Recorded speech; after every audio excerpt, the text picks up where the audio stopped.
The American dream has become a nightmare. Signs of the time are on cardboard on corners in town. Like a cancer that's silently spreading, there's an unspoken fear. We're on our way down. We must take America back. Good evening, Patriots and freedom fighters. Broadcasting from my home studio in downtown Elkhorn, Pennsylvania, the state of independence, worldwide as National Intel Report live on Republic Broadcasting Network, Liberty Lighthouse on Mojo 50 Radio, Patriot Nation Radio Network, and any place else you hear or see the show. Welcome to 2 hours of common sense and constitutional discussion. I am your host of the evening, Peter Serafine. In about 25 minutes, we've got Scott Thompson going to join us. Scott Thompson from Right to Bear Insurance. He and I, well, we've already gone back and forth in email and figured out there's a lot of Second Amendment stuff in the news that we can talk about, whether it's Hunter Biden getting indicted for gun crimes, or a gun crime. The New Mexico governor trying to suspend the Second Amendment in Albuquerque. Or, I don't know, the Biden administration trying to shut down anybody that's got a federal firearms dealer's license. So that's the bottom of this first hour. Then at the top of the second hour, Paul Engel from constitutionstudy.com. Always fun to have that constitutional discussion. And before we get too far, I want to tell you, so my new book, A More Tyrannical King, comes out in 3 days. Sunday the 17th, Constitution Day. And just before I came on air, I figured out how to do something that I've wanted to do, and that's a book giveaway. So you go to liberty-lighthouse.com, go to my homepage. Right across the top of the homepage is a big button that says win a book. Click that button, fill out that form, and I've got books I'm going to give away. Whether it's the new one or one of my two older ones, I'm going to draw a winner every week, or depending on how many people enter, maybe I'll draw more than one winner. But 3 books to give away, multiple copies of each. I'm going to be giving away books every week for the foreseeable future. So just go to liberty-lighthouse.com and click that big blue button at the top of the page that says win a book. Now, last week when I sat here in this chair behind this microphone, I had started to talk about the Supreme Court case from 1942, Willard v. Filburn. And I didn't get to all the points that I wanted to make. And I don't remember if that's because I, flaked out and just forgot, or whether you, the wonderful callers, had called in and sidetracked me. But that brings up the point that this is a live call-in show. You can call in at 512-248-8252 to get on air. And if you don't want to get on air, but you still have something that you want to say, you can text that to me. You can text 64 My Rights, which is 646-974-4487. And those are both United States phone numbers. So, prefix of 1 if you're calling from outside the United States. And from the Twitch chat room, we got W8. Greetings and welcome. Thanks for watching. So Willard v. Filburn. If you remember from last week, we talked about this briefly. Roscoe Filburn had grown more wheat than he was allowed to grow by some random federal regulation. And the Supreme Court said, oh, well, he grew this wheat. He did not put it on the market. He did not sell it. He was keeping it for, seed for next year's crop and feed for his animals and for his own personal use. It was not for sale. But that didn't seem to matter to the Supreme Court. Yes, the government has the federal government can regulate interstate commerce, but this wasn't commerce at all. Roscoe Filburn specifically was not participating in commerce, and they still said he was at fault and fined. So If they can do that to this farmer, who's to say that, well, the federal government can't come around and say that you're not allowed to have crops. You're not allowed to have a garden. You can't plant a garden in your own backyard because if you plant a garden, then you are going to buy fewer vegetables and you will impact interstate commerce by your lack of participating in interstate commerce. Where's the limit on this? I mean, the court creates the overstepping. The court creates the limits out of thin air, out of nothingness. So where's it go? Where's it stop? You might think, oh, they'd never do that. Well, there was another case in Alabama, Supreme Court case. I forgot the name of it now, but it was a barbecue restaurant. And the barbecue restaurant didn't have any interstate customers. They were local customers. I mean, if they had an interstate customer every once in a great while, it was complete, happenstance, as they say. They didn't advertise out of state. They didn't participate in interstate commerce. But the Supreme Court said, nay, you do participate in interstate commerce because some of the goods that you buy, some of the produce that you buy comes from out of state. And the equipment that you bought to equip your restaurant, well, that came from out of state. Therefore, because at some point in the past, you participated in interstate commerce, well, then we can regulate your business.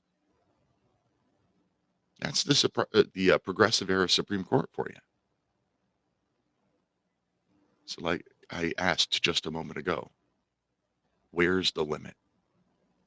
Is it crazy to think that our federal government will ban the sale of seeds for edible plants?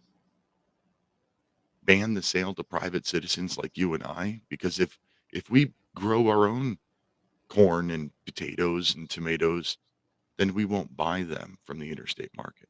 We won't buy them from the overseas market.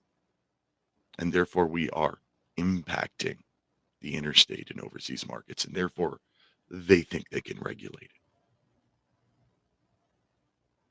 This is the expansion of our federal government that's done not by the lawmakers, but by bureaucrats.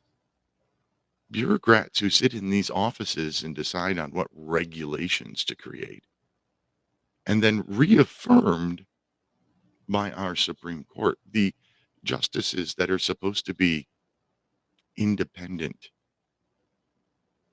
and protect us from our overreaching federal government.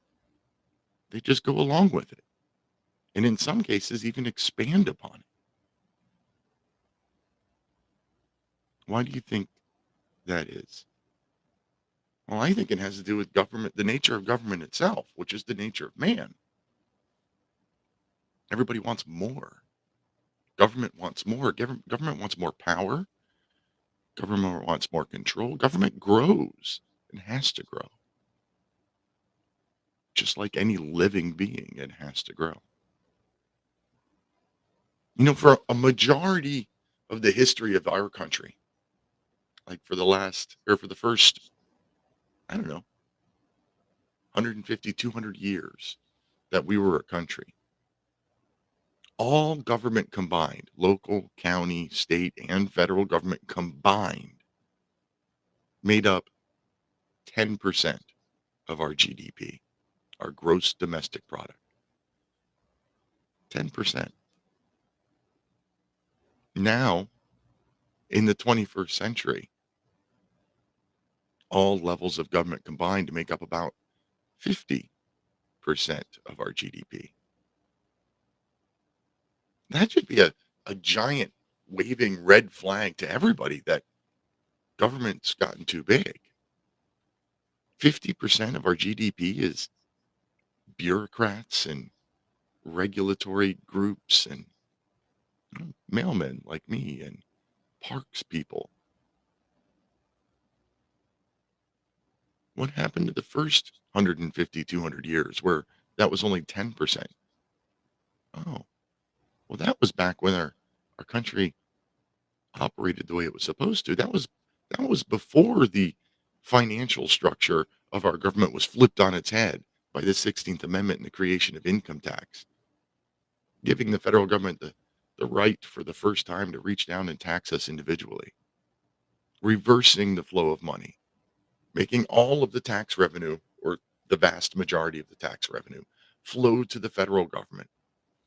And then the federal government divvies it back out to the state and local governments. That's exactly opposite of what it was before the 16th Amendment.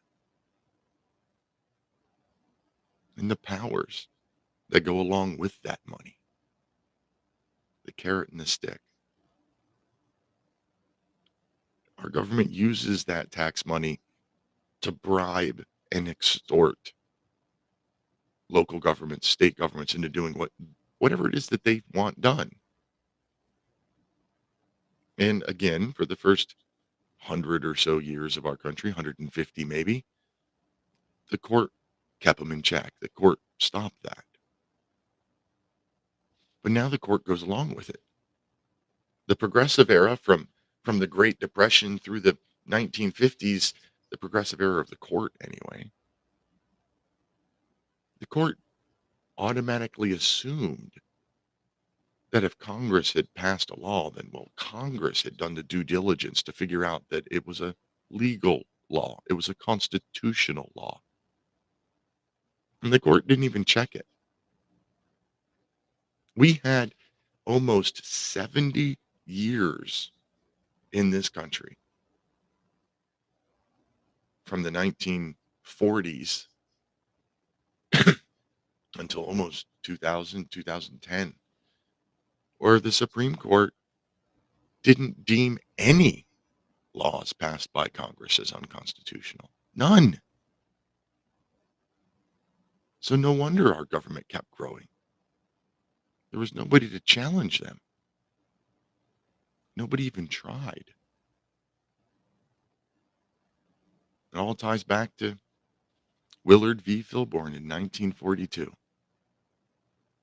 when the Supreme Court said, because you're not participating in interstate commerce, you are affecting interstate commerce, and therefore we can regulate you.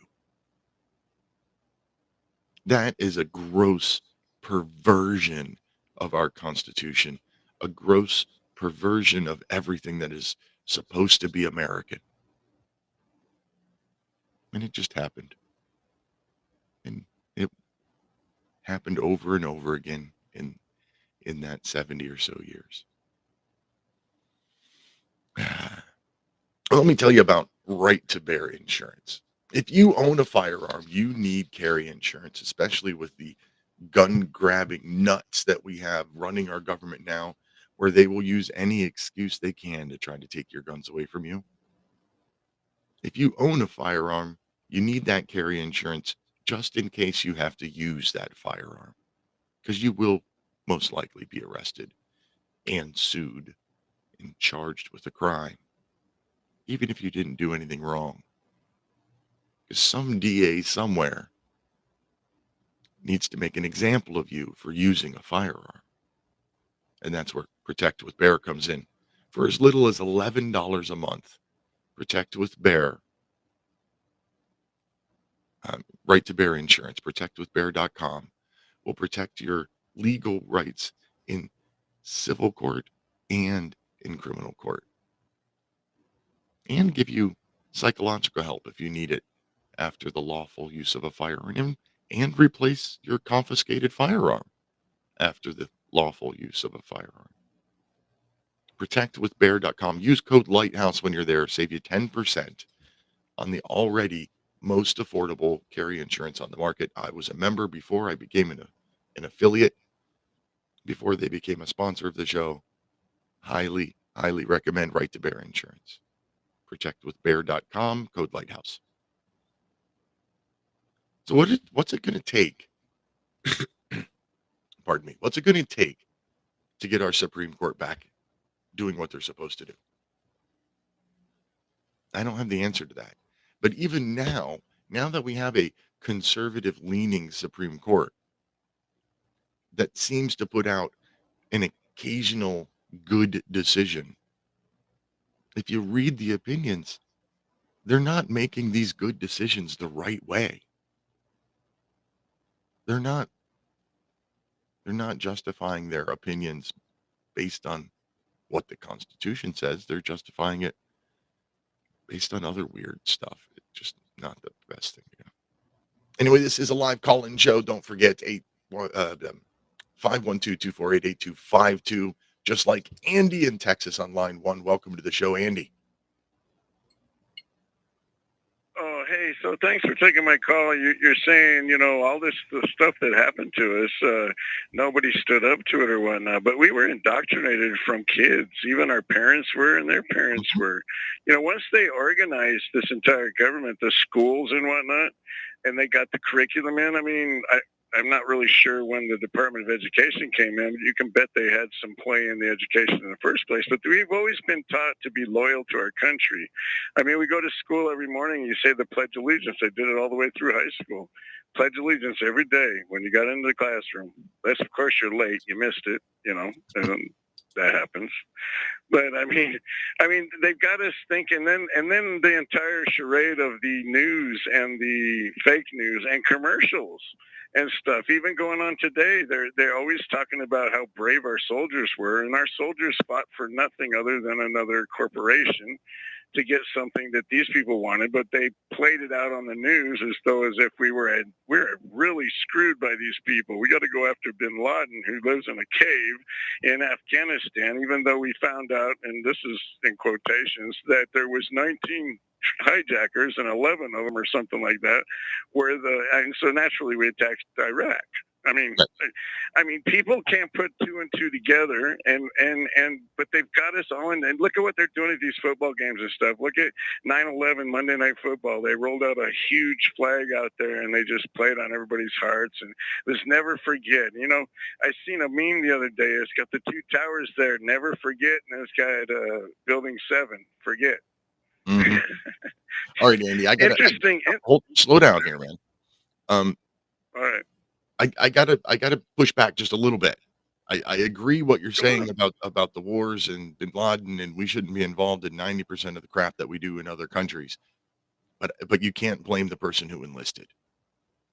Most of the people who enlist, most of those soldiers, sailors, airmen, and Marines do it because they genuinely love our country. And most of them probably have a better understanding of proper patriotism than the average citizen out there. Like, I joined the Navy straight out of high school. I joined the Navy, and I did it because I was one of those people that believed that this is the best country that's ever existed on planet Earth. And at that time, I hadn't yet realized how far off the cliff we had gone from our founding, but I still did it for the right reason. And as far as education, you're absolutely right. The Department of Education as it exists today was signed into law by Jimmy Carter in 1979, it came into existence in 1980 under Ronald Reagan, which is interesting to look at because that's 43 years now.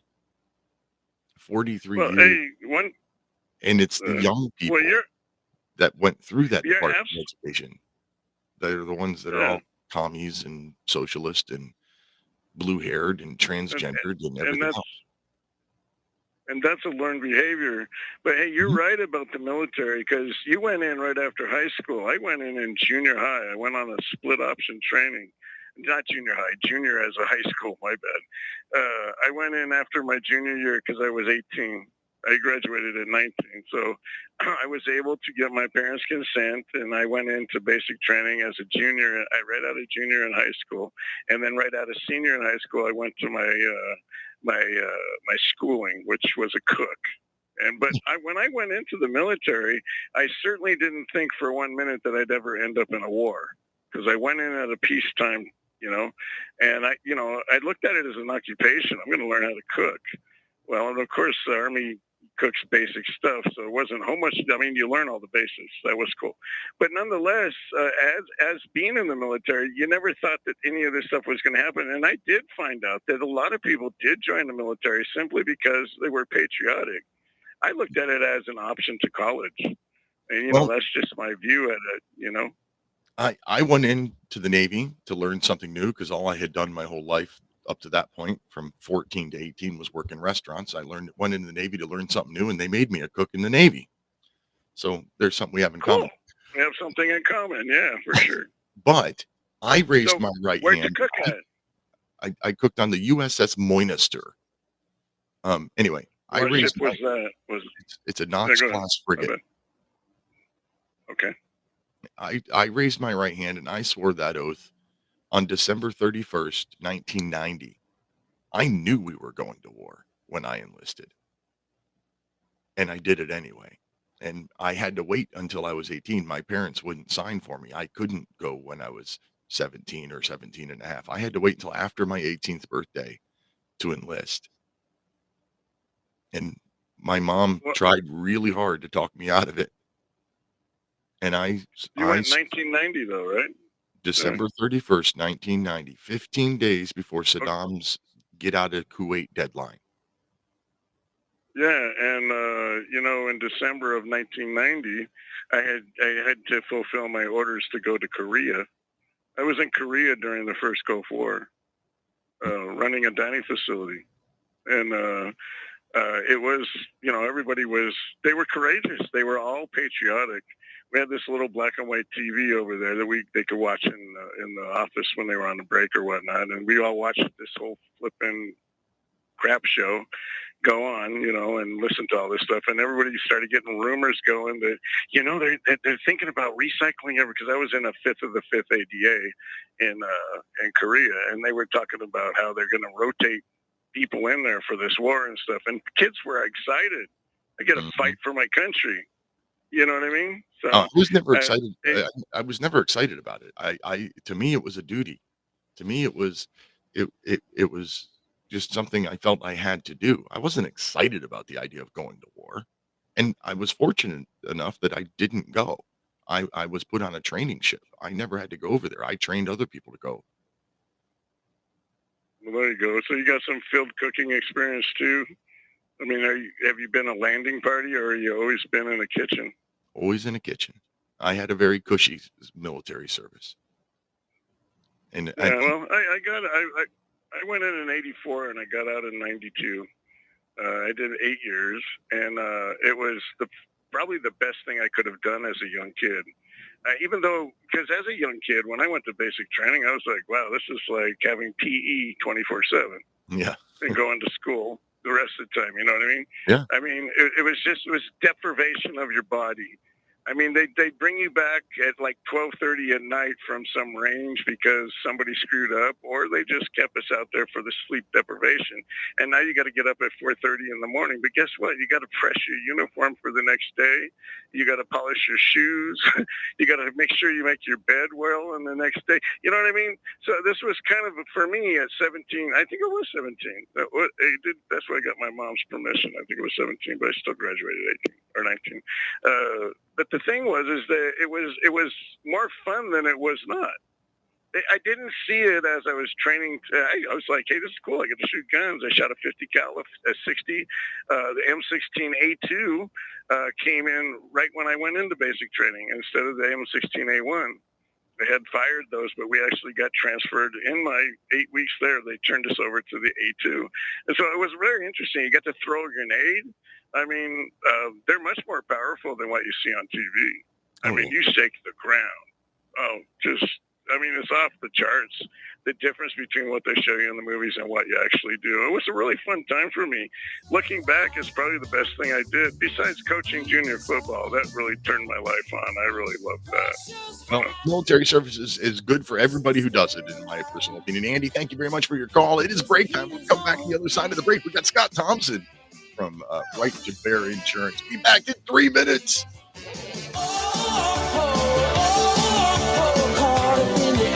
I'm looking out for you.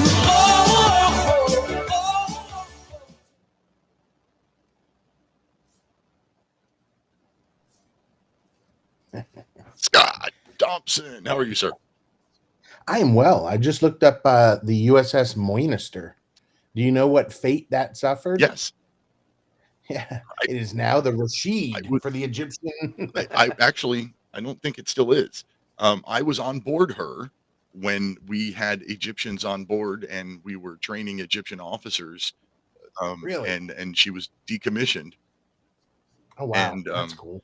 became the Rashid in the Egyptian Navy, and promptly thereafter they ran her aground. I don't know if they were able to pull her out and salvage her or what, but yeah. Yep.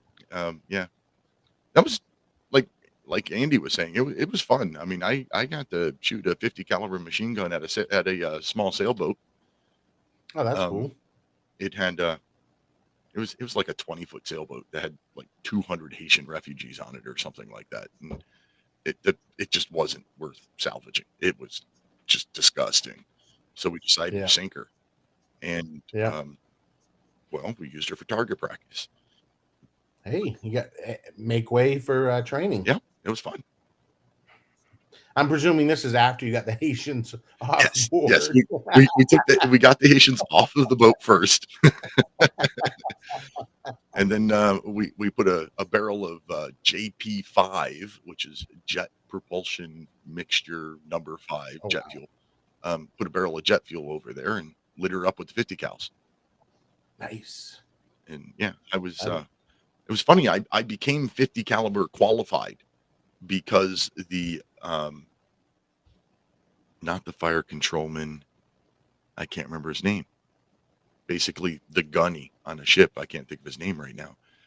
He had to teach a class in order to get some qualification that he wanted to get. Right. So he got me to be one of the people that he qualified. So he qualified me for 50 cal, which got him his qualification to move up and do something else. And nice. It's pretty cool. That's pretty cool. Yeah. If you think the movies, the two-fisted spider webby target thing on top. Yep, that's what I did. That's pretty cool.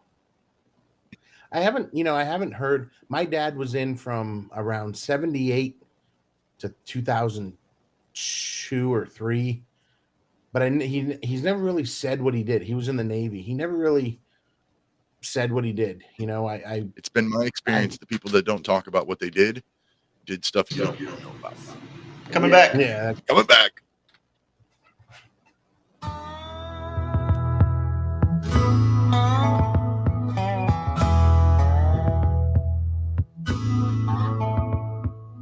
Hey, welcome back. I'm Peter Seraphine. Please remember that free speech is not free. Share out the show wherever you can. Tell your friends, your family. Send links out and support this free speech network, whichever network this happens to be that you're listening on. And let's see here. What I got to tell you. Hey, my book. I told you my brand new book, A More Tyrannical King, comes out on Sunday, Constitution Day. And I got my author copies the other day.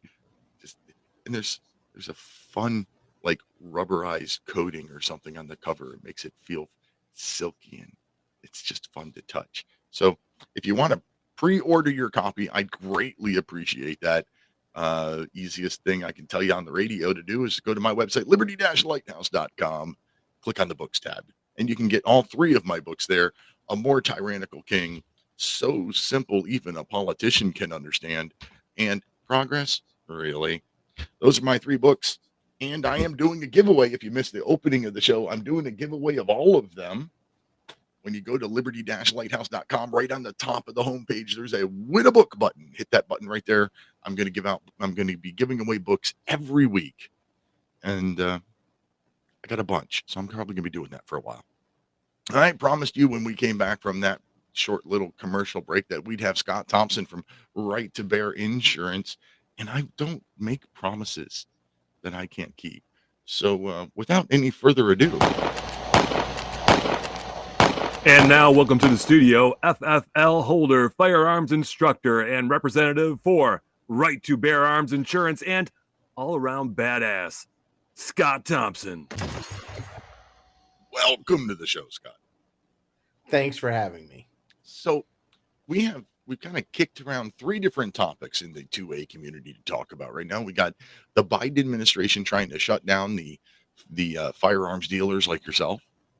Yep. We got the New Mexico governor who seems to think that the Second Amendment is optional. Yeah. And then we've got most recently Hunter Biden being indicted on gun crimes. You want to spin the wheel of fortune, or you got one in particular that you want to talk about? Well, let's start with New Mexico. Okay. Because there's one thing I do agree with. Hang on. Hold on. Before we talk, for those that may not have seen it yet. Purpose is to try to create a cooling off period while we figure out how we can better address public safety and gun violence. So that was the governor of New Mexico suspending the Second Amendment, basically. No open carry, no concealed carry, with or without a permit in whatever county it is where Albuquerque is, because 3 kids were shot over the summer. Yeah. And she said she did make exceptions, like if you're law enforcement or a, I don't know, certified security personnel or some crap like that. But, Joe Schmo, average citizen, with or without a permit, not allowed to carry.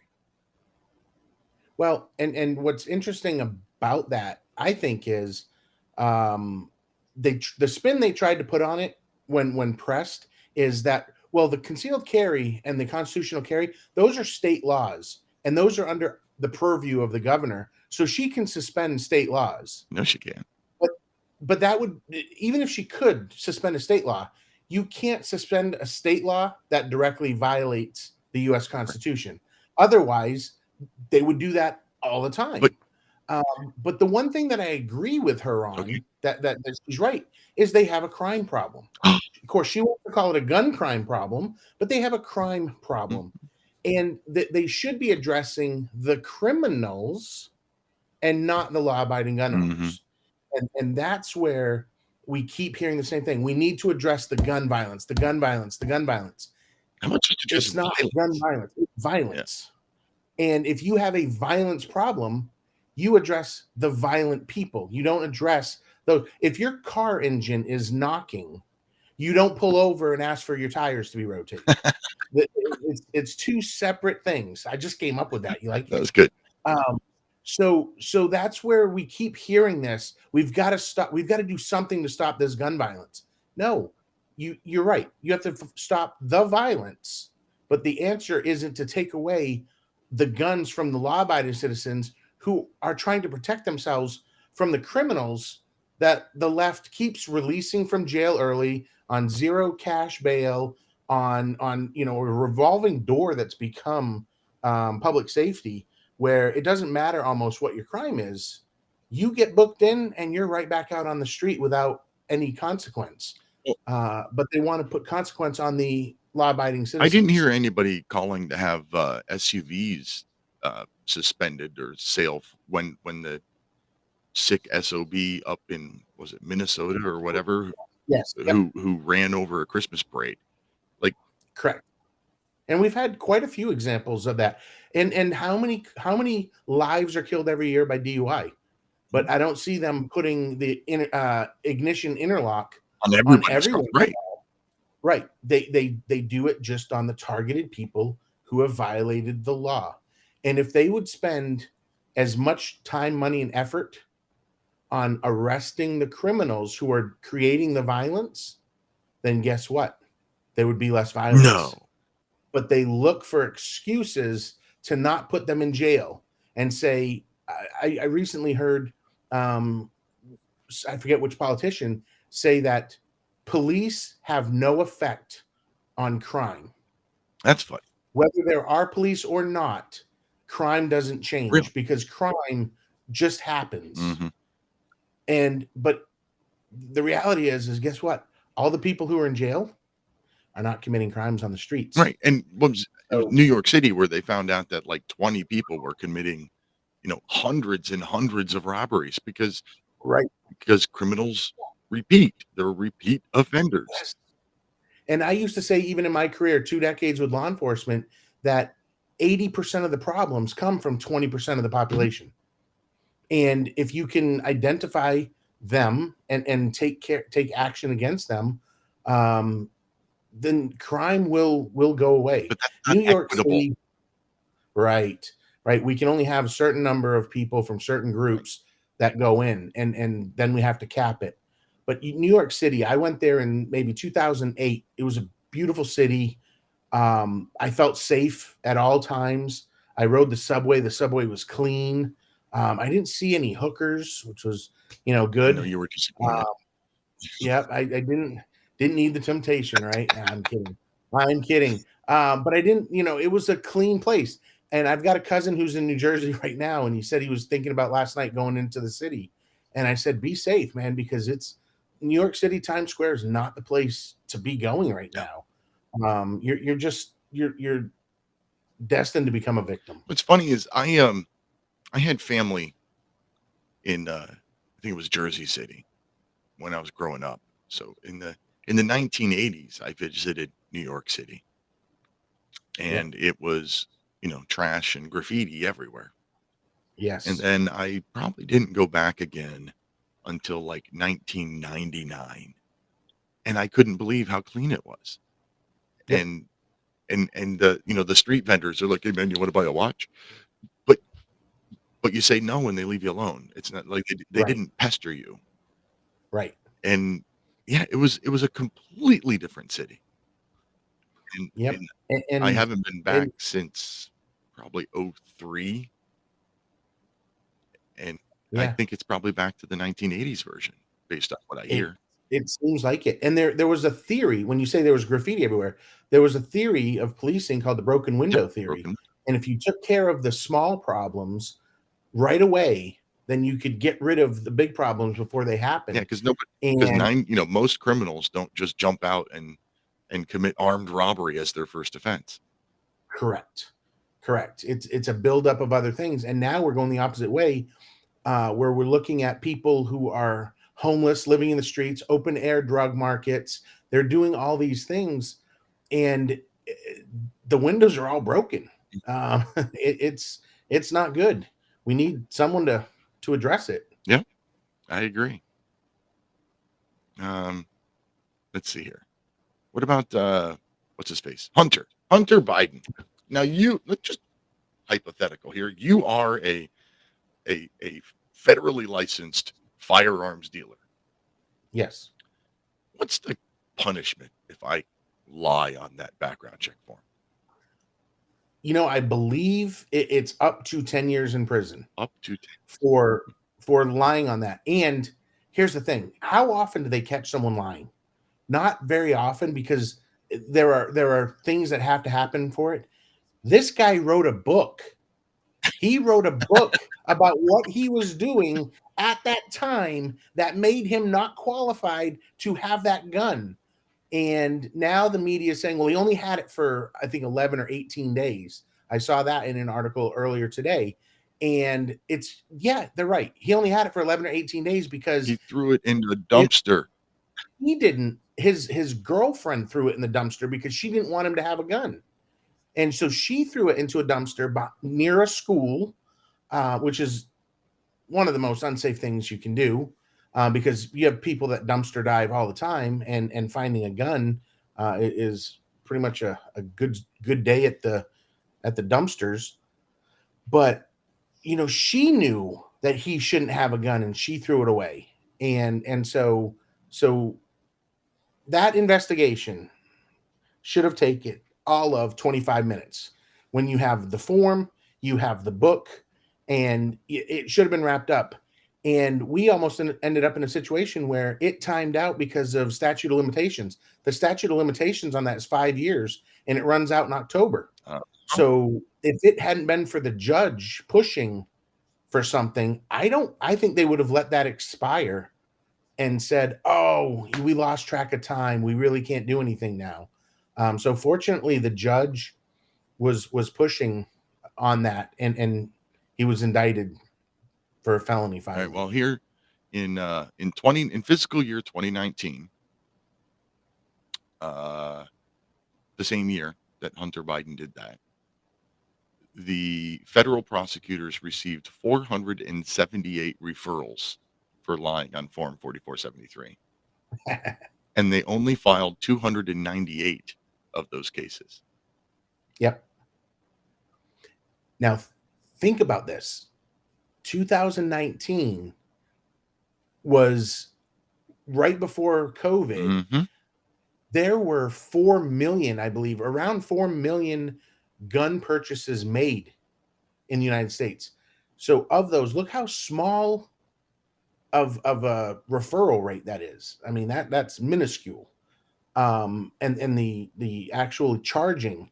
But this guy wrote a book, and there's videos of him doing drugs, and he was kicked out of the military for doing drugs. And there's, I mean, if ever there was a case of being caught red-handed, I mean, this is it. Yeah, that guy did and it almost skipped away. And the sentence is now up to 15 years, apparently. Okay, it's 15. Wow. Well, let's see what the justice system gives him, because I can't believe there's a jury in the world that doesn't find him guilty. And I'd be surprised if he even goes, if he has the option of going for a trial by judge, not by jury. I imagine he'll take that. But I can't imagine being found not guilty of that. Yeah, no. I mean, yeah, it'd be really hard. I mean, especially when somebody can just go out and buy a copy of your book and you go, right here. When was this written? Oh, right. Really? Yeah. And it's almost like, I mean, it's comical. It's almost like, yeah, the day that I bought the gun, I smoked some crack. Now, it wasn't quite that clear and obvious, but I'm joking a little, but it was crazy. Yeah, I mean, it's almost as crazy as getting a Porsche and then filming yourself doing like 150 miles an hour down the road while smoking crack. Who would do that? Yeah. Oh, yeah. A crackhead would do that. Yeah. And the police in certain jurisdictions have scoured YouTube and found people speeding on motorcycles who have filmed themselves, and they've gone and arrested them for reckless driving. And I don't recall that happening in this instance. Right. It's weird. I don't know if there's any type of privilege or any type of favoritism being shown. But it's certainly got me scratching my head. White privilege doesn't exist. Right. Yeah, boy, he's making that case for that, isn't he? He's the poster child for privilege. Yep. All right. What was the other one? The other one is the FFLs that the Biden administration. And it's interesting. I just got my FFL 2 years ago. And even at that time, when they came and did the interview with me, he told me, don't make any mistakes. Because as it is right now, even if it's an innocent clerical mistake, we are told first time to close the FFL, to revoke the license, where it's never been that way before. Because, I know somebody, we were talking stuff recently, and in 1 year, he's done 2,000 gun transactions. And I know the gun store. It doesn't seem like a busy gun store, but, it's regular, steady thing. In 2000, you're gonna have a date where you put the the wrong date by mistake, where it was January 5th and you put 22 instead of 23 because you're not used to it yet. Those little things that used to be, hey, just correct them and you're fine. Now it's, oh, hey, you put the wrong date on here. I'm sorry, we have to revoke your license. I briefly considered getting the collector's FFL. Yep. I have yep. I've got a 110-year-old Mosin Nagant and oh, wow. 100 and I forget. I don't know. It's a Winchester 1841. I don't remember what year it was manufactured, but it was a model 1841. And then a 1913 Mosin Nagant. And, I've got some pretty old guns. That's very good. I shouldn't be saying that out loud because none of those have been, transferred because they were all private sales in a state that doesn't require transfers. Dang it. Yep. I just outed myself. Now the government knows I own those two guns. So those were the only two old guns Right. I own. Are those the guns that you were telling me you were out fishing with some friends last weekend and they fell overboard? Right. And that brings up something else. You brought up the private sale. That's another thing that the ATF now is being sued for, is because they're trying to close what they call The gun show. the loophole, the gun show loophole. And what most people don't realize Has is nothing. 95% of the guns at a gun show have a background check done. There are some states like Florida where you can do a private sale and you don't have to do a background check. And at the gun show, that doesn't happen out on the floor. They don't rent a table. They're not selling guns. It's a guy walking around usually with a sign says, have a gun for sale, have a gun for sale. And someone will say, hey, I'm interested in your gun. They'll go out in the parking lot and do the sale. It's no different than if I met my neighbor and said, hey, I've got this old gun. I don't want it. I'll sell it to you. It's private property. One of the biggest gun shows in the state of Pennsylvania is 8 or 10 miles from me twice a year. And which reminds, it's this weekend I have to go. They have booths or tables inside the show that are run by dealers, and there's booths or tables that are run by private citizens. And the private citizens ones, it's up to them whether or not you do a background check, and most of them do. And yeah, I one of the rifles that I have, I'm talking with the guy. Actually, I think I was texting with him, and I want to buy this thing, and he's got it for sale, and it's a great price. And I'm like, all right, do we have to do are we going to meet at a dealer and do a background check? And he goes, are you okay with that? I'm like, well, I'd rather not, but it's your choice. You're the owner. If you want to do it, we have to do it. And he goes, okay, then never mind. He just wanted to know that I was okay with it. Because he said the last guy he was talking to was like, you don't have to do that. No, I don't want to do it. And which made him go, nope, I'm not selling you my gun then. Yeah, kind of like the me doth protest too much. Yeah. So here in my state, my state, the Commonwealth of Pennsylvania, if I sell a handgun, I still have to do a background check. Even a private sale of a handgun. Okay. But a long gun, you don't have to in a private sale. Okay. You want to hear a fun loophole? I do. I like fun loopholes. So for some strange reason, black powder weapons, you don't have to do background checks for. Yeah. Long guns or handguns. So if I go buy let's say a Navy 1851 black powder 45 caliber revolver, I don't have to do a background check. I'm pretty sure you can buy a replacement cylinder. For that model 1851 revolver that converts it to a 45 long Colt. Yeah. And you don't have to do a background check when you buy that replacement cylinder. Yeah. Now, I'm sure that somewhere buried in the annals of law, it's probably illegal to put that cylinder in that gun. Right. But you can buy both of them legally without a background check. And I know what you're going to say, just like fully auto conversion kits. Well, no, I was going to say just like the brace, a pistol brace. Just take it off, put it in your sock drawer. The ATF said that's what you do. You just take it off and put it in your sock drawer, and you'll be fine. You can own it. You just can't put it on the gun. Yep. So the fully automatic conversions for AR style rifles are the same way. You can buy them. Yep. You just can't but use you can't install it. If you install it, you're breaking the law. Yep. And just like there was that guy that created the little card that you could punch out the pieces, you could adapt your gun with it, and it would become a fully automatic. They shut him down even from selling them. And it's like, well, wait a minute. This is just a card that's been cut into certain ways that whatever they do with it, they do with it. Not like but it's fun instructions. Right. And it's so funny because early on in my career, we had a statute, excessive lighting on your vehicle. And people would put the lights on their windshield washers and on the sides, and they'd have a bunch of lights. And we would pull them over and just, it was a good way to get into some stuff.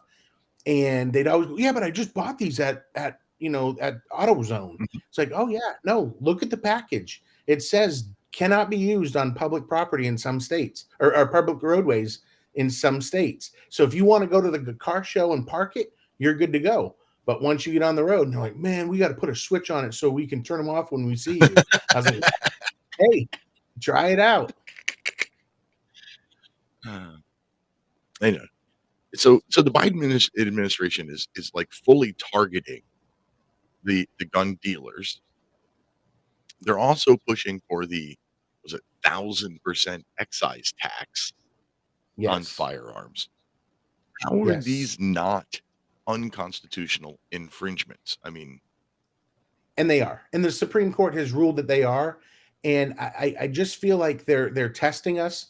They're pushing us further and further. So if they go so far, that we'll go, you know what? That's so wrong, but we'll accept that we can't buy AR-15s anymore. Nope. But let us have something. But that's what they're looking for. If we go so far, then maybe they'll accept something that we already want. And that's why it's such a slippery slope. A lot of these gun regulations, and you look at what some of these people are doing. One of the things the governor of New Mexico said is the Constitution is not absolute. Right. She even said her oath of office isn't necessarily absolute. And it's like, really? Yep. Then maybe you should leave, because I'm pretty sure the oath of office says that you will uphold the Constitution of the United States. That's what I don't get from these people. Like, of the men in that convention that wrote that Constitution, 25 of them were attorneys. Right. They know how to say, except under these other circumstances. You have the right to free speech, except during a time of war. Right. You have a right to keep and bear arms, except if the murder rate goes too high. Right. They could have done these things. Well, and I heard an interesting argument that they're playing with the AR-15s. So the AR-15s, they keep saying, well, no one needs a weapon of war. These are weapons of war, which no military has ever issued AR-15s. No. But here nor there, they keep saying weapons of war. And then there was a ruling, and I forget what ruling it was. I want to say it was in the 80s, where it came down to that the Second Amendment was for the preservation of the government tyranny. So it was only weapons of war that were really covered. Like, you would need to have weapons of war to fight against the government if the tyranny were to occur. So on one side, the argument is, well, it only applies to weapons of war. And then on the other side, they go, no, it doesn't apply to weapons of war. And they don't know which way they're arguing. They're just arguing in circles. Whatever fits their cause at the moment is what they're arguing. And that's scary, because it's an absolute right. It says shall not be infringed.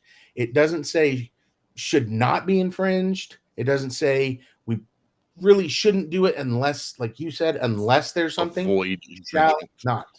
Yes. Shall not. Well, it's just like, the First Amendment. It says Congress shall make no law. Right. Respecting freedom of speech. It doesn't say except. It doesn't say, like, they know how to do that in 1878. These were attorneys. Right. And they probably thought, you know what? The future generation will know what our intent was, and they're going to uphold what we've done here today, because what we've done here today has created the greatest nation in the world. And people will always know what our intent was, and will always know what we've done. They'll never stray. And boy, some of them are turning in their graves. Yeah. Hey, one of my projects, because whatever. Apparently I hate spending time with my wife or doing anything other than sitting in this little studio. One of my newer projects is I'm putting together the Declaration of Independence, the Constitution, the Federalist Papers, the Anti-Federalist Papers, and the Virginia ratification debates into one book. Excellent. With footnotes tying to, like, shall not be infringed. Okay. A well-regulated militia. Footnote, go see the Virginia ratification debates about militia. The right of the people to keep and bear arms shall not be infringed. In footnote, go see the Federalist Paper number, whatever.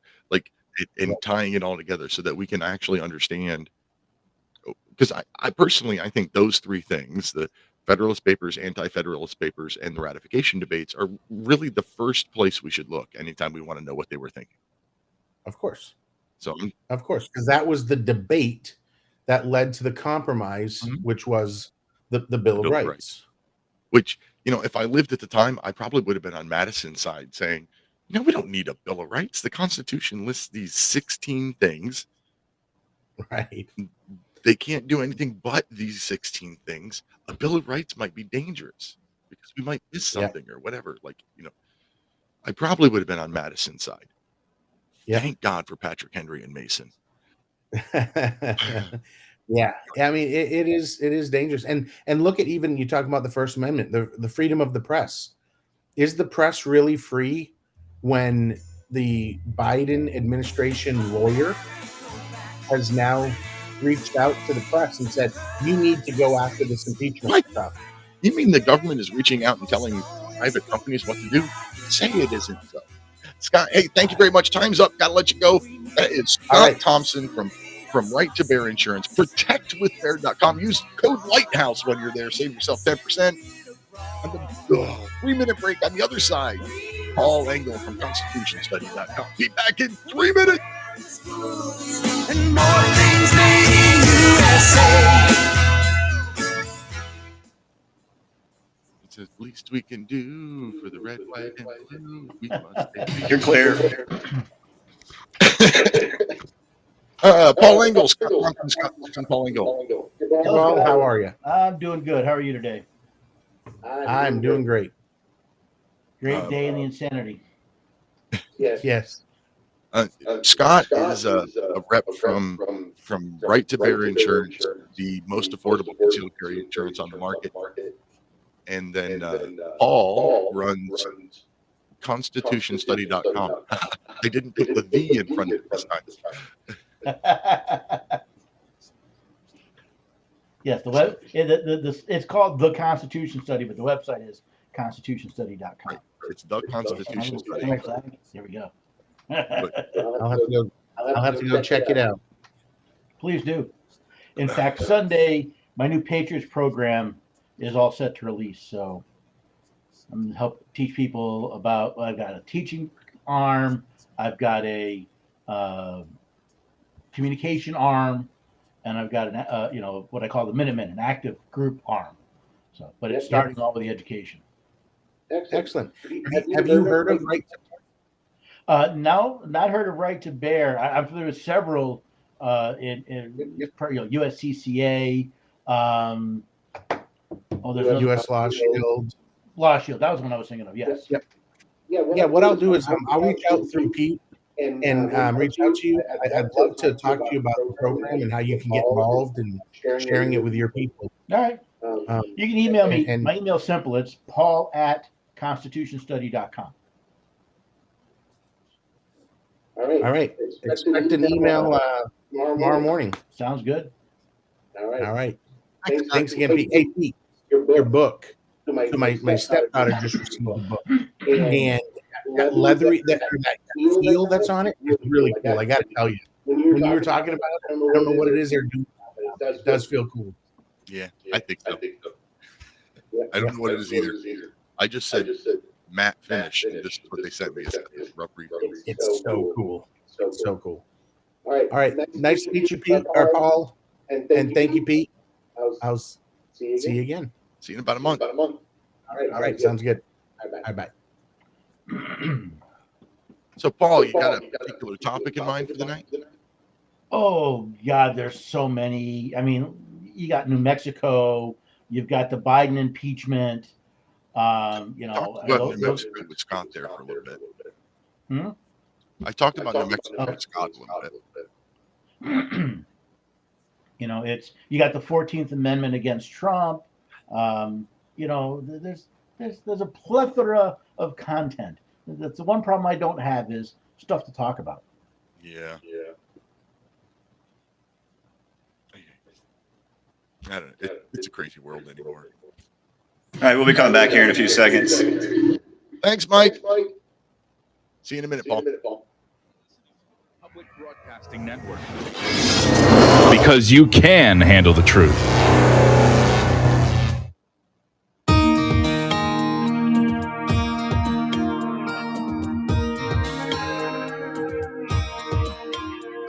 The American dream has become a nightmare. Signs of the time are on cardboard on corners in town. Like a cancer that's silently spreading, there's an unspoken fear. We're on our way down. We must take America back. Welcome back, Patriots and Freedom Fighters. It's the top of the second hour of National Intel Report live on Republic Broadcasting Network, Liberty Lighthouse on Mojo 50 Radio, Patriot Nation Radio Network, and any place else you hear or see the show. I'm going to say this at the beginning of every segment tonight. My new book, A More Tyrannical King, How Our Federal Government Has Become More Tyrannical Than, More Oppressive Than King George, comes out on Sunday, Constitution Day. And please run out and pre-order it. And also, if you want to risk it, if you want to hazard a chance at possibly winning a free book, I have all three of my books up for raffle, I guess you could say. You go to liberty-lighthouse.com, click the win a free book button right on the top of the homepage there, and I'm going to give out books every week. I recently, my author copies of the new book came, and then I realized, man, I've got a lot of freaking books. So I'm going to start giving some of them away. Go to liberty-lighthouse.com, click that win a free book button right at the top of the page. And I promised you Paul Engel from the Constitution Study at the top of this hour. And oh, look, there's Paul Engel. Ooh, I know. Seeing my face is enough to scare anyone. Welcome to the show, Paul. Thanks for having me, Pete. How you doing today? I'm fantastic. You've got something new going on over at constitutionstudy.com beginning on Constitution Day, if I'm not mistaken. That's right. My Patriot program is finally ready to go. It starts with a boot camp. It's a 1 hour video I recorded of one of my boot camps, and it's the starting point. So 8 a.m. on Constitution Day, you'll find it on the website constitutionstudy.com, and you take you watch the video. There's slides. There's a PDF of the slides you can download, and you take a little test. Just make sure you're paying attention, and then you'll receive an invitation to join the Patriots program, and that's where there's 3 tracks in the Patriots program. You're welcome to join any one or all 3. There's an education track, there's a communication track, and there's an activation track. And there's more information. You can find out more at constitutionstudy.com/patriots. Nice. So, yeah, I'm going to have to check that out. By the way, I've been wanting to tell you, I know you were working on your website, or you're going to be working on your website. I've been there a little bit. I can never get your website to load properly on my phone. I wanted to tell you that since we met, and I keep forgetting, but now that you mentioned your website, it popped into my head. Sorry to do that on air. Well, yeah, I did just redo it. I've got a whole new theme, so it should be more responsive, hopefully. Let me know. Okay. But here's the other thing is I've added some interesting sections. So it's more of a news site than just here's my stuff. So you can still get all my articles and videos, but here's the news that I'm looking at, the stuff I'm interested in. Here's the episodes from the radio program that you may want to follow.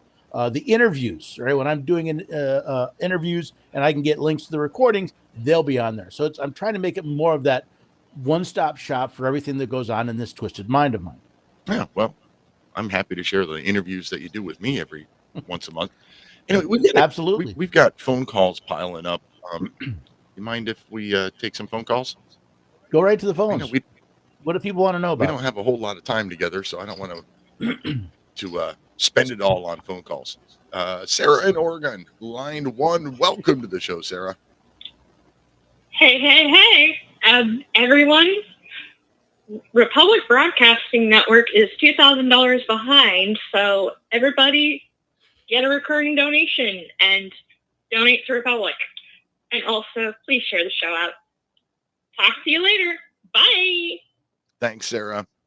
Yeah, Republic Broadcasting, since the passing of our founder, the network is, and Mojo 50 Radio as well. Both Mojo 50 Radio and Republic Broadcasting both lost their founders in the last couple of years, and both have had, turbulence in the financial world after the passing of their founders. So they both could use your help.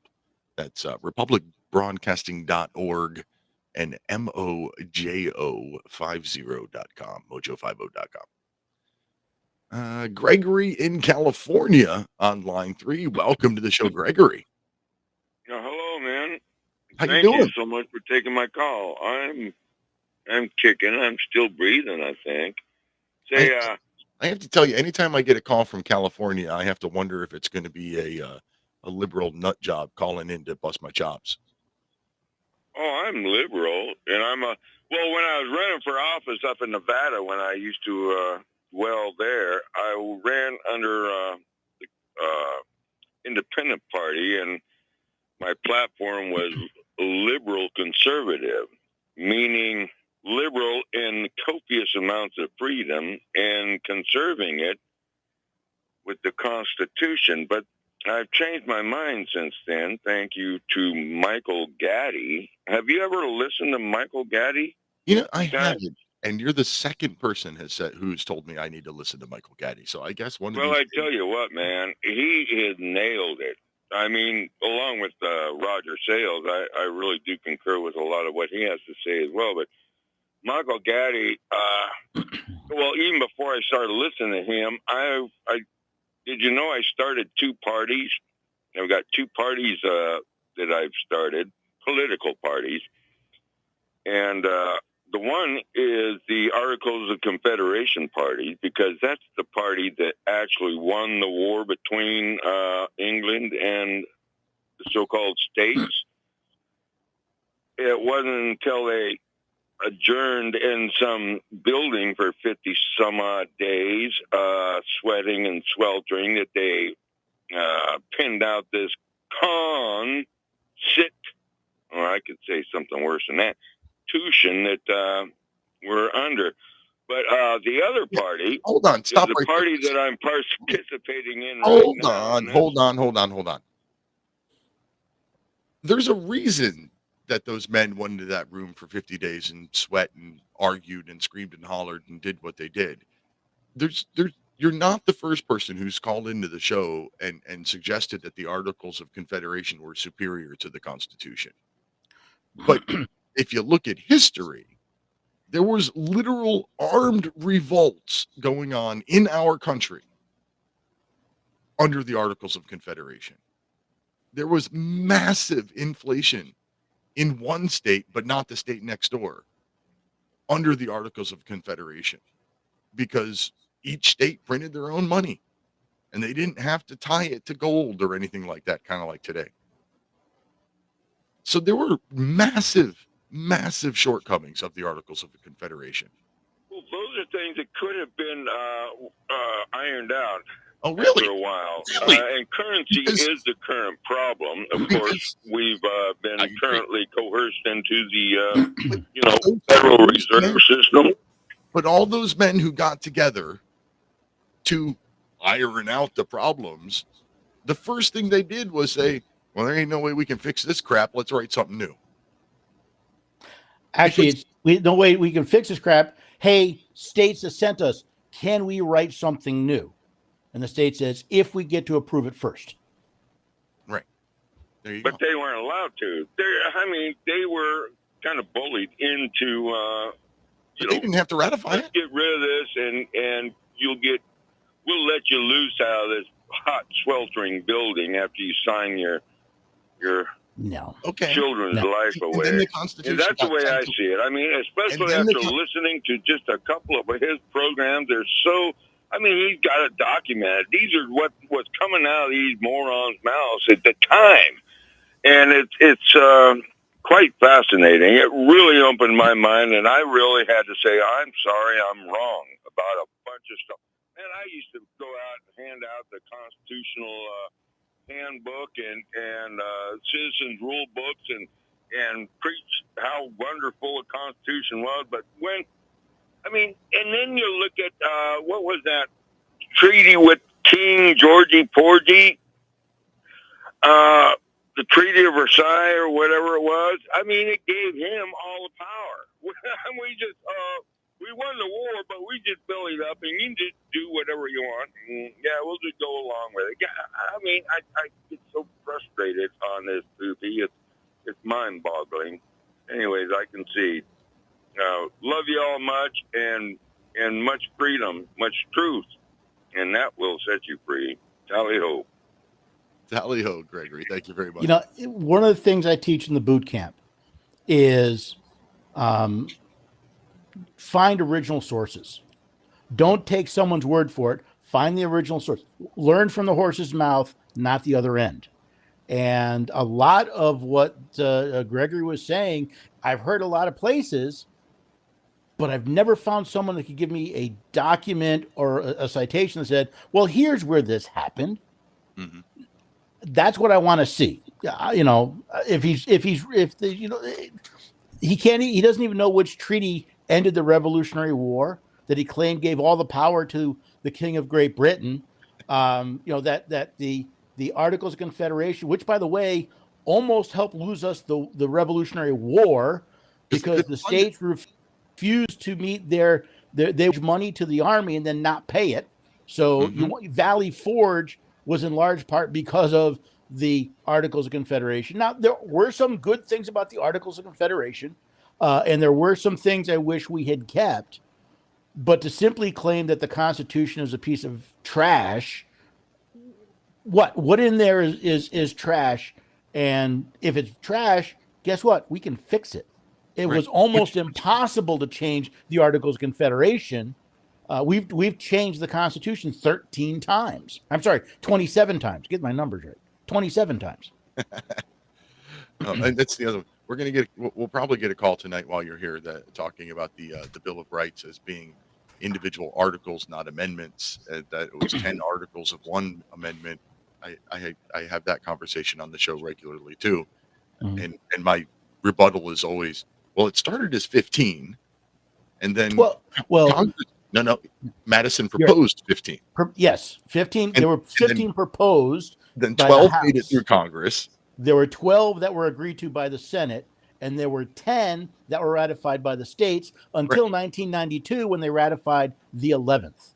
Which would have been the first. Right. Which would have been the first. It was the first proposed. It was the last so far ratified. Which is funny because if all these people that say, the First Amendment is first because it's the most important. No, it was actually third. Yes. The First Amendment didn't get ratified until 1992.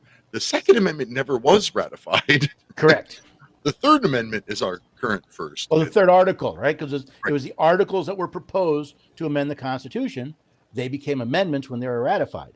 Right. The other one I love is people who say that the Bill of Rights doesn't apply to the states. Somehow those 10 amendments are different than the other 17, even though the Article 5 specifically says any amendment to the Constitution is as much a part of the Constitution as the rest of it once it's ratified by the states. Right. No, so this is when wording matters. So when you get to the First Amendment, for example, it says Congress shall make no law, which on a sidebar, I think it could have just stopped right there. But Congress shall make no law respecting blah, blah, blah. And then in the Second Amendment, it says the right to keep and bear arms shall not be infringed. So the First Amendment, by the way it was written, did not apply to the states. Exactly. In fact, at the time that it passed, several states had state religions.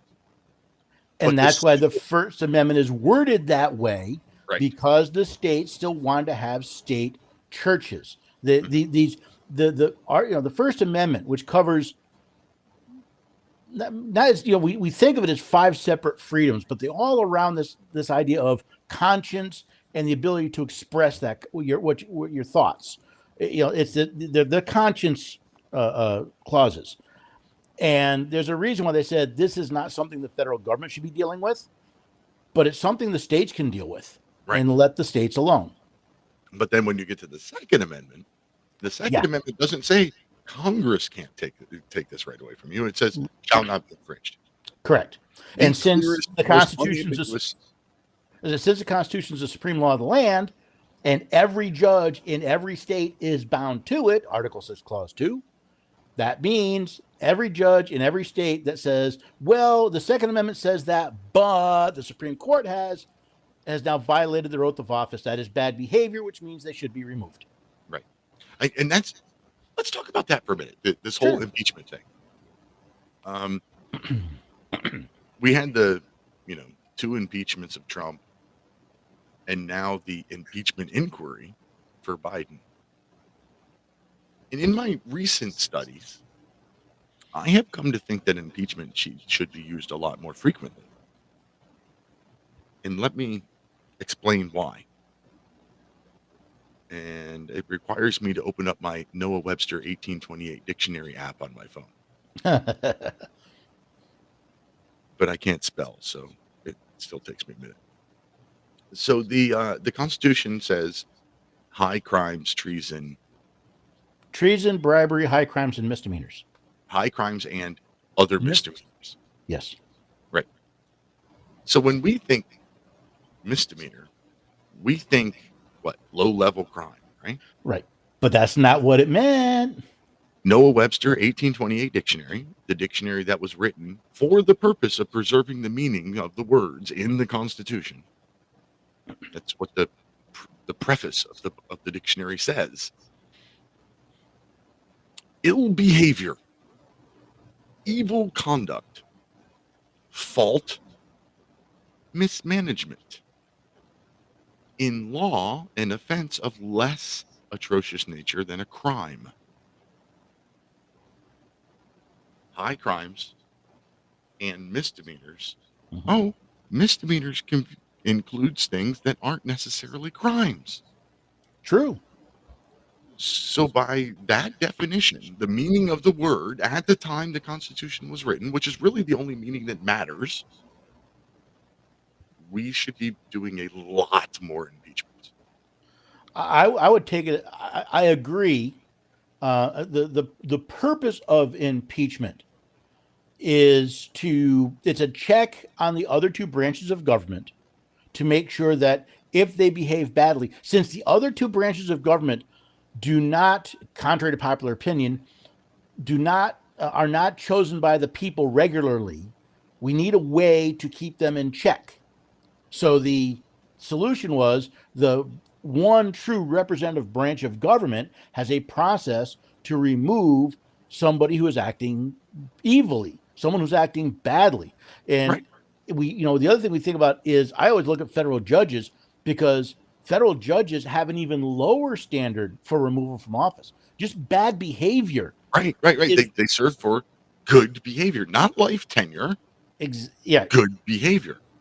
So which is why I say, I've got reasons to impeach all 9 justices on the Supreme Court, because all of them, to one extent or another, have behaved badly on the court.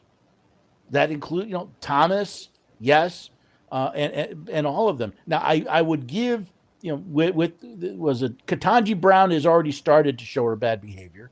She started during the selection process. Yeah, but what was the other lady's? I'm sorry, I'm drawing a blank on her name. The one just before her. No, the one that the last one that Trump appointed. She's been, some good, some bad, but again, to a certain degree. But the fact that the judges are not afraid of losing their job if they behave badly, I think, is why we end up with such tyrannical judges. And why would they think that? I mean, because we've been told our country has a vast history of impeaching federal judges for misbehavior. I mean, actually, I think in the late 1700s, early 1800s, there actually was a judge who was impeached for being intoxicated while off duty, because they were concerned that would expose him to extortion. They said if you cannot maintain control of yourself off duty, you could be extorted, and we wouldn't want that. So they, there's a lot of history behind that. And let's face it, we're all taught in school that judges have lifetime appointments, even though it's not true. But it's the fact that we don't teach the language of the Constitution in public schools. We don't teach it in private schools. We don't teach it in law schools. No wonder we have no clue what it says. In the entire history of our country, 15 federal judges have been impeached. 8 were convicted and removed from office. 236 years since the 236 signing. So okay, the signing. So it's actually 235 since the government was formed. Since the first elections, right? Which was 1788, and 1789 is when the federal government was actually formed. And we've impeached 15 judges. It's what Jefferson wanted. He said it would be a straw man. It would not be used because think of it this way: you're a politician. An impeachment used against someone of your party, or against even someone of another party, could just as easily be used against someone of your party.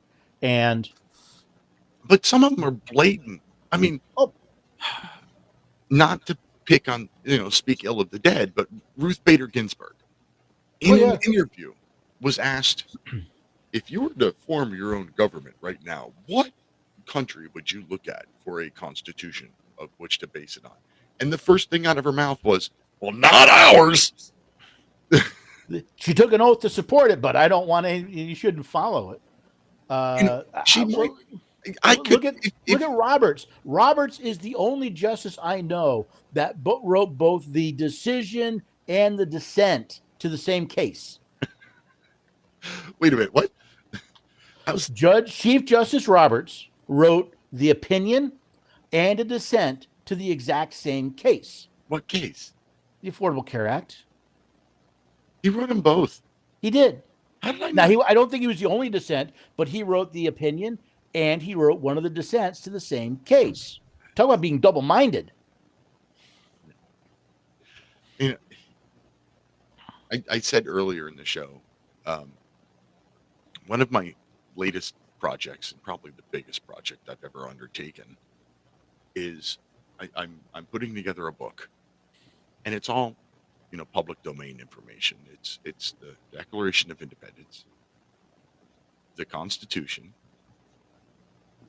including all of the amendments and the preamble to the Bill of Rights, which I didn't even know existed. The Federalist Papers, the Anti-Federalist Papers, and the Virginia ratification debates. The Virginia Ratification Convention debates. I want to put them all together in one book. Why just Virginia? Only I chose Virginia only because Madison's notes. Okay. Madison was just such a diligent note taker. Yeah. And he did such a great job of documenting it. Yes, there's great stuff in some of the other states, but unless I want to write a book that's 3 times the size of the Bible, I figured I should probably pick to just one state. If you're gonna pick one, that was a good one. Yeah. This sounds easy. Copy paste, copy paste, copy paste, but I want to footnote it all. I want to read. I'm seriously want to look through read the Constitution line by line and say, oh, that goes to here, and point to, every line will probably have, see this Federalist paper, and then this Anti-Federalist paper, and then this page of the Virginia debate. So there's going to be multiple footnotes for every paragraph of the Constitution. It's going to be a lot of work. Yeah. So oh my God. Yeah. I want to do something with hold on. Can you hold on for the 3 minutes of the break and come back to the other side? 3-minute break. Love you guys. Something to make us so happy.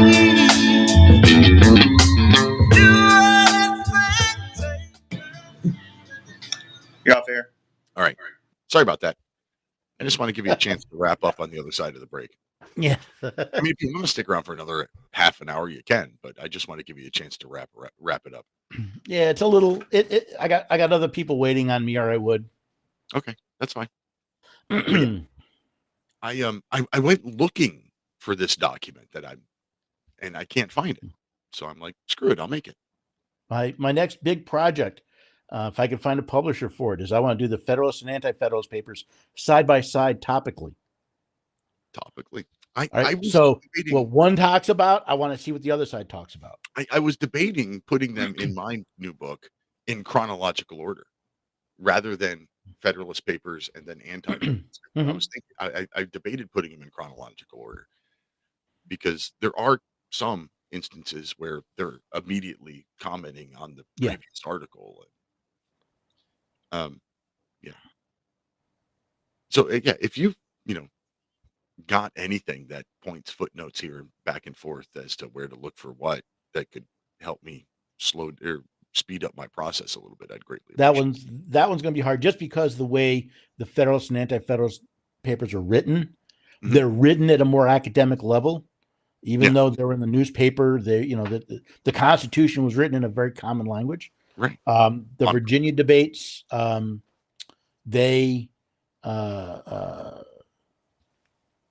just reading debates is kind of difficult because the notes are often, if you're looking at the actual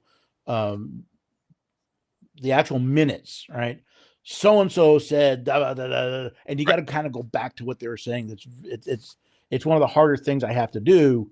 And that was another thing I was thinking about as to how to format the Virginia notes, and whether should I just take them as Madison wrote them and put them in there, or should I have them grouped by topic? Or it kind of depends on what the goal of the book is. The goal of the book is to be able to read the Constitution and say, what were they thinking? Both sides, what were they thinking at the time?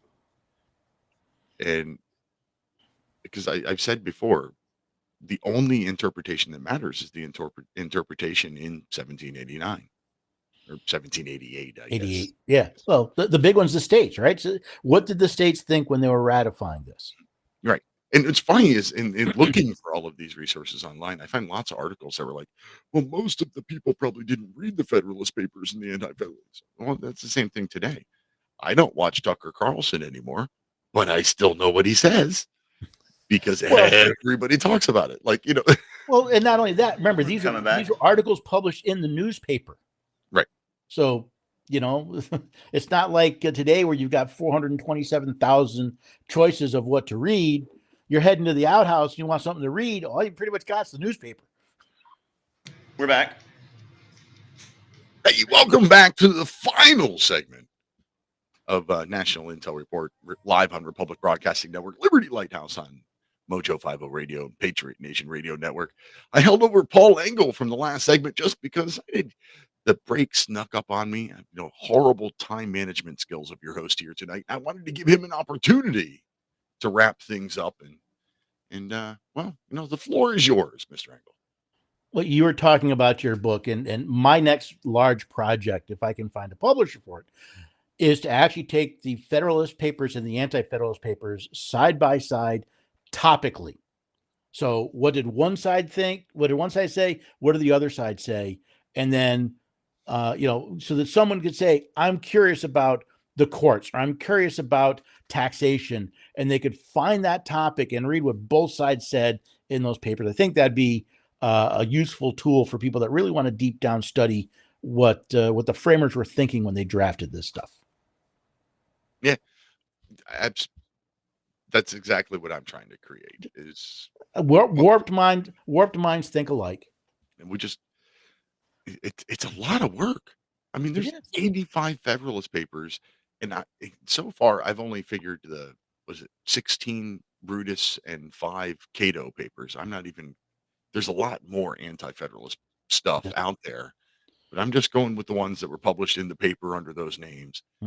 And then the ratification debates is, I don't know, 100 pages. I haven't even looked at how many pages. And then to go through and read it and go, okay, well, this ties to this and this ties to this and tie it all together. I mean, it's going to be a huge undertaking to get this done. When I did my first book, with the Declaration of Independence and the Constitution, so about a 30-minute read for the documentation took me 2 years took me a whole year to write, took me another year to get edited, copyrighted, and eventually published. You're right; it's a lot of work to do this type of stuff, but I enjoy it. So I guess you call it labor of love. I wouldn't say enjoy. I always learn something, and I love learning things. So. I do love learning. I don't like when my wife gets mad at me because of the blank stare when I'm going, oh, really? I'm like,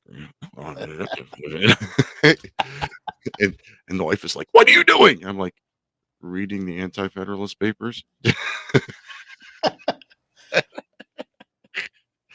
Anyway, thank you very much for your time, Paul. I kept you longer than I promised. I'll see you next month. Great. We'll see you then. Thanks, Peter. Thank you. And looking over here in the video chats, I've been neglecting them for a little while. I'm terribly sorry about that. We got Truth Seeker Donald, the Second Amendment, a well-regulated militia being necessary for the security of a free state. The right of the people to keep and bear arms shall not be infringed. And then a second message, I'm assuming for the point of emphasis, being necessary to the security of a free state. Absolutely right. We got, let's see here. When it was written, Americans were nationals, also not just subject citizens. That's right. The whole American nationalism thing kind of came out during that time. It was part of the revolution. It was, hey, we're not just your subjects. We're over here in the new world. We're kind of creating our own place over here. We got, what was that? I can't even read that name. It's just way too long, but there's the subgenius on it. It says, howdy, gents. Do you guys read this? And yes, we do. We're a little slow. If you've never done this before, if you've never tried to host a live late radio program with live call-in guests and live guests on the screen with you, as well as live chats coming in on the video chats and live chats coming in text messages, it's a lot to try to keep up with. So please be patient. Yes, we do read them. Let's see here. And speaking of live calls, Mark in Florida is on line 5. Welcome to the show, Mark. Thanks for letting me in. I just wanted to step in real quick. I believe all of government is a criminal enterprise designed to rob the people. Government, I could substitute government for bank, because it's designed to rob the people of everything they have. And there's enough evidence that the governor of Michigan, the governor of Tennessee, the governor of New Mexico, the governor of California, you name them. Every city council, they're all criminals because they steal people's stuff by wearing the disguise of a government employee. But I would encourage you and especially request you to listen to Michael Gaddy on Saturdays on RBN at 4 p.m. Eastern, and call him and challenge him, because he relies on source documents, not my opinion or not my best guess. Source documents, the corruption of the Constitution, which is a banker's instrument, and they had to fight like hell to get a Bill of Rights. So this Constitution, the Articles of Confederation, was best because it made it so difficult for government employees to steal people's stuff. That's why the bankers wanted to get rid of it. That's just my request to you. I do plan to listen to Mike Gaddy, because you're the third person in 2 weeks that has suggested that I do so. I probably won't be able to listen live, but I'll listen to the podcast version of it after the fact. And I appreciate it, because government, these are nothing but liars and thieves out to steal your stuff. Not going to argue there.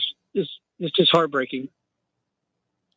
I just, when it comes to the Articles of Confederation, I'm like, you got to look at what's going on at the time. Like, The government couldn't get money for nothing. They had to rely on the benevolence of the states to give money. We almost lost the Revolutionary War because they wouldn't give money to the army that was fighting for their freedom. We had then they couldn't pay the veterans, and you had revolts and rebellions across the country because they wouldn't pay the veterans of the war that won them their freedom. The Articles had some pretty significant flaws.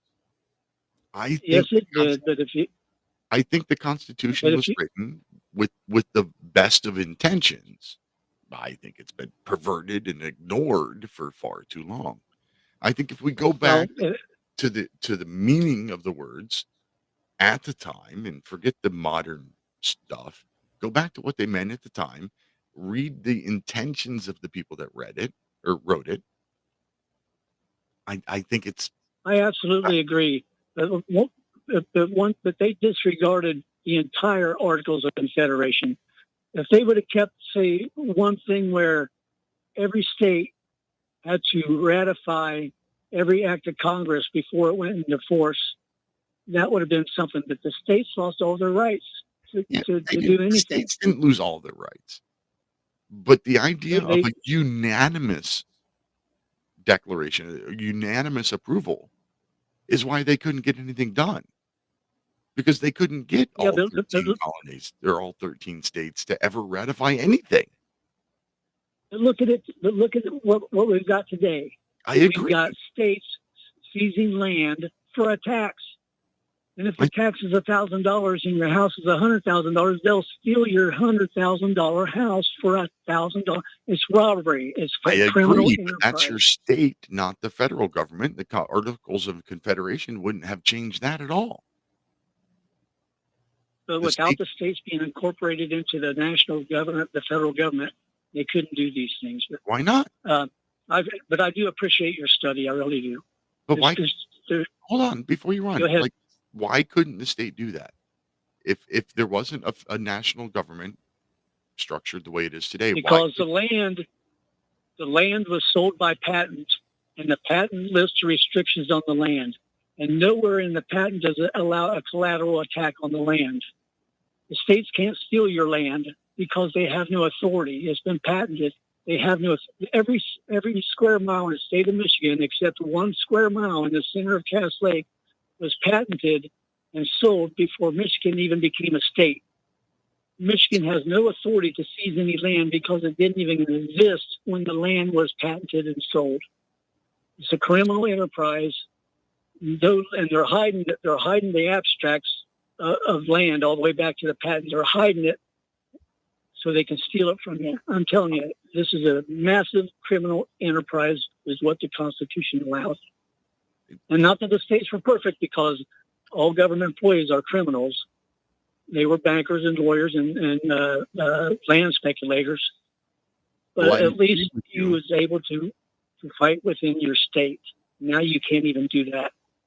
Well, I agree with you that all governments are criminals. I don't see how the Articles of Confederation were any better than the Constitution in that regard. It just made it harder for the criminals to play their games. I disagree. It's all about banking. It's all about banking and land grabs. Right. And under the Articles of Confederation, each state could print their own currency. So what? So one state. So they live and die, but they learn along the way. Right. So when they made a gold but when standard, they live and die and learn along the way, the state that has the ridiculously high inflation because they printed way too much currency, kind of like today. Yeah, but the people can still trade among themselves. But who gets hurt? People can still trade among themselves. Go ahead. I'm sorry. But I was going to say, it's we the people that get hurt in the process. So it's still the state government that was causing the problem. I think correct, and I don't know. I think what the problem is that we fear God's judgment, and because of that, we don't take them out and hang them, or tar and feather them, or throw them out of town. Oh no! That's the problem. You and I agree. I think tarring and feathering needs to come back.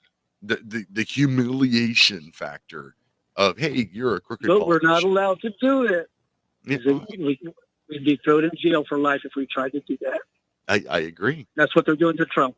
That's Well, what they're doing to Trump. That's what they're doing all the people in January 6th. I mean, what the Yes. leader of the Proud Boys, I can't ever remember his name for some reason, but he got 15 years and he wasn't even there. Exactly. It's a criminal enterprise. And they're just showing us, if you try to stop us criminals, just like Al Capone, if you pay me, I won't let anybody else kill you. If you don't pay me, I got to kill you. And that's what the government is, and it's got to stop. And I don't know how. Torrio, that's right. And Enrique Torrio, or that sounds right. From Mike, our producer. I can't ever remember his name for some reason, but I agree with you. And not what, and nobody had guns, but it's an insurrection. Right. I know. I mean, if that was an insurrection, it was the worst insurrection in the history of mankind. I agree with you on like 90% of what you say. The only thing that I disagree with, or question, I should say, is Constitution versus Articles. Like, government is government. Government's corrupt because people are corrupt. Bankers corrupt everything. And I don't think that the Articles were any better. Well, but they were tasked by the states to amend the Articles of Confederation, and not to do away with it and come up with a whole new constitution. That was their task. Agreed. And many delegates left the Constitutional Convention. Right. That's why only. And the minutes of the convention was sealed for 50 years. What does that tell you? I agree with this, but then it goes to the point of, well, then you didn't have to ratify it. If it was but when you got bankers and lawyers as the government, the state agents that will profit from this land grab, what do you expect? Oh, it's just like today. And how many people were shot dead or done away with, or there's a lot we don't know that went on. But this was a criminal enterprise by bankers. That's what it was. That's been going on since the history of mankind. Yes, I agree with you. I don't know. Maybe I fell into the propaganda. Thank you, Mark. Maybe I fell into waving the flag. Maybe I fell under the propaganda of the Constitution is better than the Articles. That's possible, but that's what I believe. If we were allowed to dig down into the actual record in the libraries of Congress and the other universities that have the records, we wouldn't have what we have today. We would all have guns, and there would be a bunch of dead guys that tried to steal our stuff. And there would be no more guys stealing our stuff because they would know they would end up dead.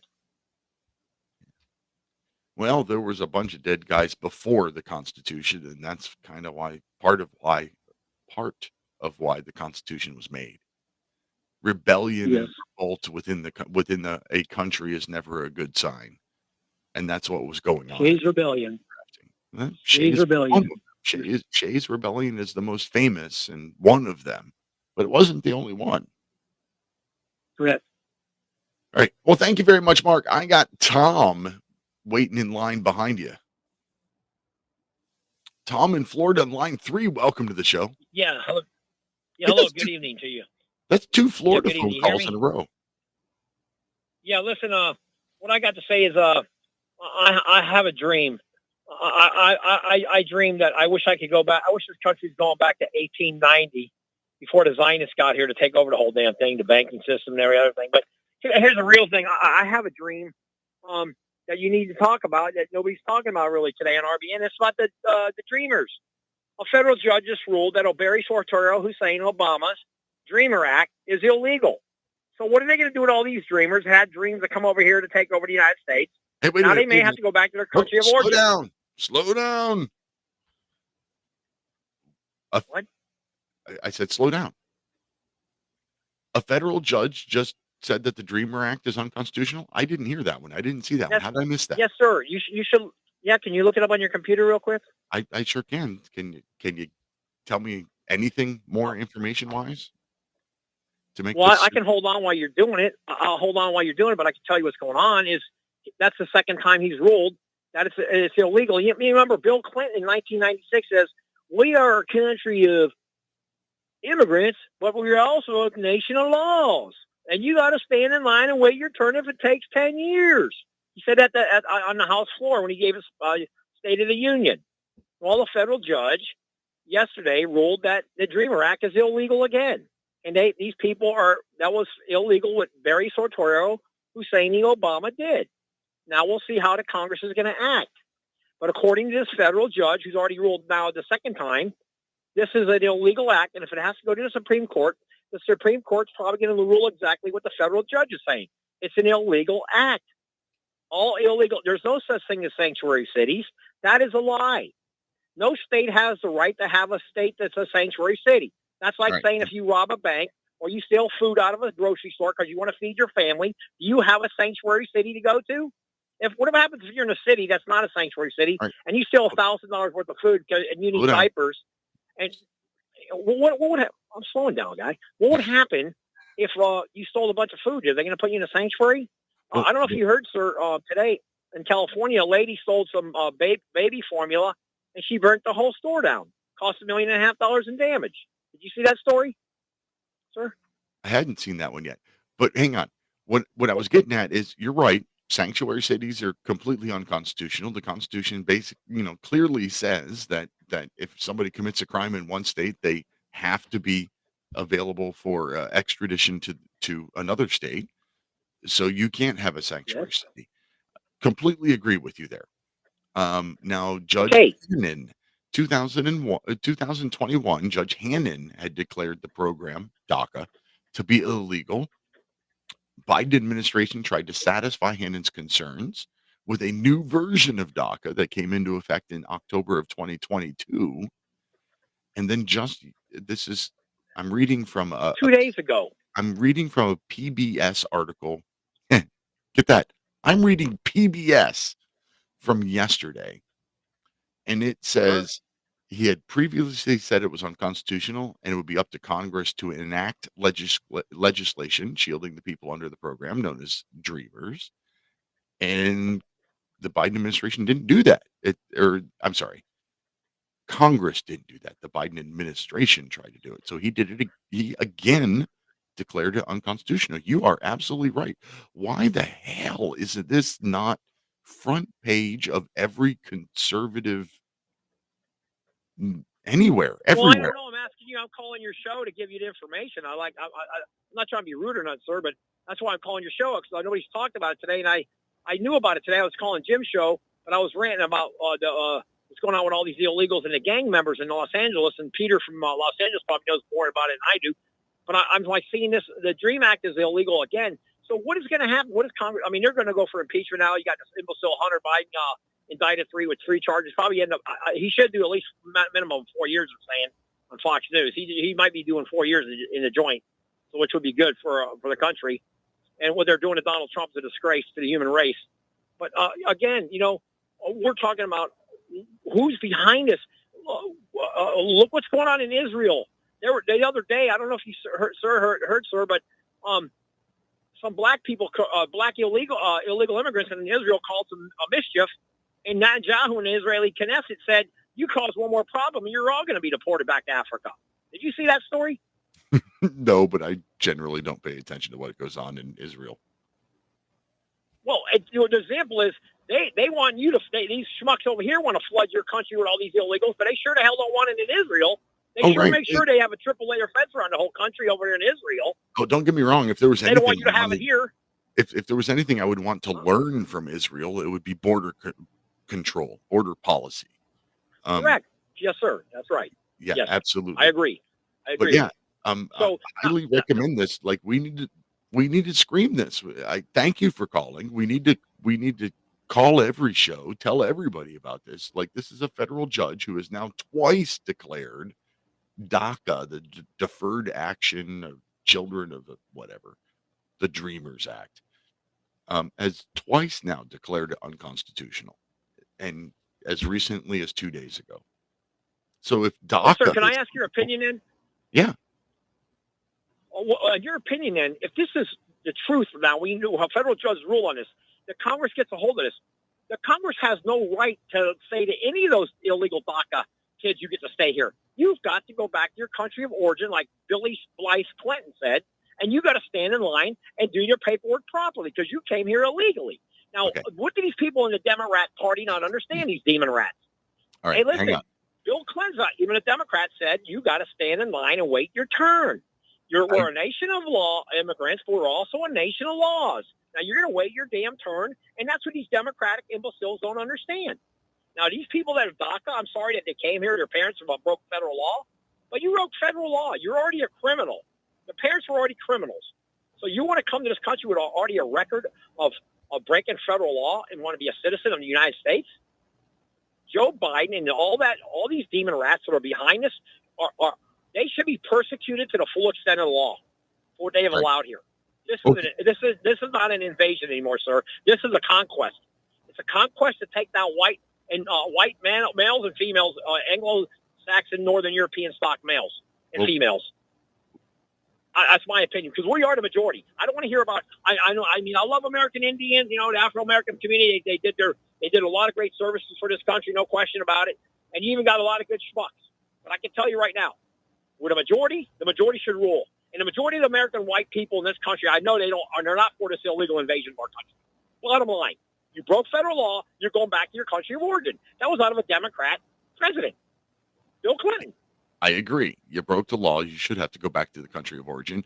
I agree. We are a nation of immigrants, but also a nation of laws. So wait in line. I agree with all of that. One thing that you said that I don't think is going to work, not that I agree or disagree, but I don't think it's going to work, is I don't think we can kick them all right out, because the judges reading this article, one of the biggest problems that this judge has with the DACA Dreamers Act is the fact that it's not law. The fact that it was done by presidential edict, i.e., executive order. It wasn't passed as law. If Congress passes it as law, then most of this judge's argument goes away. I kind of have to agree with you on somewhat, but let me ask you a question. You're a very intelligent man. I can tell that. You're probably mental. I don't know what you are. But I can tell you this. I don't know what I am. Maybe I am Michael Rivero is definitely a mental man. My opinion. Michael Rivero. Now, I got to say this. These people that came here in the Dreamer Act, and we got to look at the big picture here. We got to really study this as like you're a host of a show, and you're super intelligent, and you can spew this out to the other the host of the RBN. These illegals came here as a Dreamer Act, correct? These kids are dreamers, and they all speak English. They were during the country they came from. They're basically all Hispanic, okay, majority of them. Why don't they go back to their country now that they got the English language? They have a multicultural language now. Why don't they go back to their countries of origin and make their countries better? Costa Rica, Honduras, Guatemala, El Salvador, Mexico. They not only have to go looking at one mindset of speaking English. Hey, Spanish. You speak English now. So do something. If your Spanish government ain't going to work, you switch your English language and you make all your Central American and Mexico English. Evidently, they'd be way better off speaking English in all those countries than Spanish, because the Spanish language was not working for them. That's why they're all coming here. That's my opinion. You speak English, you go get all your newspapers in English now in Mexico and Central America. You make English your official language instead of Spanish, and maybe your countries won't be so corrupted. Maybe I'm wrong, maybe I'm right, but I tell you what, they got to do something. And why are these people coming here? What is the main reason they're coming here? All these illegals. Why? Why don't they stay in their own? Mexico has more fertile farmland, sir, than the United States. You know that? They've all fallen for the American dream. They all come here for the freedom, and now more recently they come here for the handouts. They come here for the free health care and the free cell phones. And all of the incentives put up by the Biden administration. Thank you very much, Tom. I greatly appreciate your call. Getting close to the end of the show, I'm going to have to let you go. But have a nice evening, sir. You too, sir. Greatly appreciate that call. I had not seen this yet. This federal judge has declared the entire thing illegal again. U.S. District Judge Andrew Hannon Hanen, agreed with Texas and 8 other states that were suing the Deferred Action for Childhood Arrivals, or DACA program, because his main argument is that it was done by executive order. It was not passed by Congress. And oh wait, that's how things are supposed to work. Is we're supposed to go through Congress to make laws and rules.